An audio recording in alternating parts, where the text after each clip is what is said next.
नमस्कार, मैं कृष्णा। उलूल जुलूल चैनल में आपका स्वागत है। तो आइए, हमारे सामने दिख रहे हैं दो आम यानी दो आम जानता। तो आइए उनसे सवाल करते हैं। बने रहिए, कैमरा मैन मेरे साथ बने रहिए। जी नमस्कार सर। सर मेरा आपसे कुछ सवाल है। क्या महंगाई है,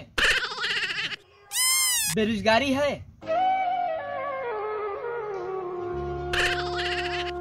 सर आप कुछ बोल क्यों नहीं, कुछ तो बोलिए, कुछ तो जवाब दीजिए आप हमको।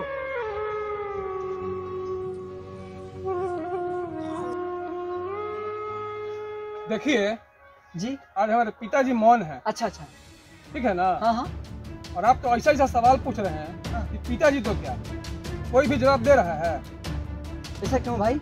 आपको नहीं पता है कि आजकल कहानी ले लिया है नया मोड़। चारों ओर छाई है दीपिका पादुकोण और बेशर्म रंग और पठान। बस बस बस बस, हमको मिल गया हमारा न्यूज। और सुन लीजिए जी, 2-4 महीना पूरा भारत अब रहेगा बिजी। बस भैया बस। हम कहे के लिए मन थे रे, यही सब ना नहीं बोलना था, तू बोल दिया। का लोग कब सोचेगा? मतलब बोले नहीं तो क्या करें। कितना बढ़िया मेरा सिलेक्शन हो गया था आर्मी में, और उसको फिर तब्दील कर दिया गया 4 साल के अग्निवीर में। बोले नहीं तो क्या करें। हम जानते हमको कितना दर्द है।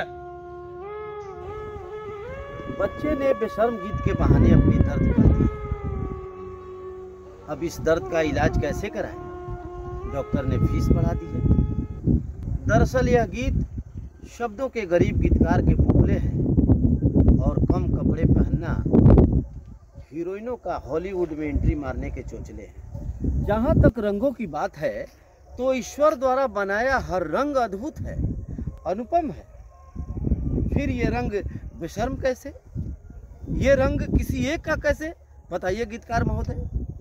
अरे भाई साहब, जब ये रंग ना हो ना तो ये जीवन बेरंग लगता है। अतः विनम्रता पूर्वक यही कहना है कि जब कोई हमारे बच्चों की कम हो रही, समाप्त हो रही नौकरियों पर चर्चा नहीं करता, हमारे महंगे रसोई गैस, पेट्रोल, तेल की कीमतों को कम करने की बात नहीं करता, तो हम किसी के अनर्गल प्रलाप के चक्रव्यूह में क्यों फंसे भाई? लबोलुआब ये है कि जब तक जीना है, अपना फटा अपने सीना है, अपने ही कुआं खोद के अपने ही पानी पीना है। देखते रहिए आरा टॉकीज। मिलते हैं फिर एक नए वीडियो के साथ। तब तक के लिए जय हिंद, जय भारत।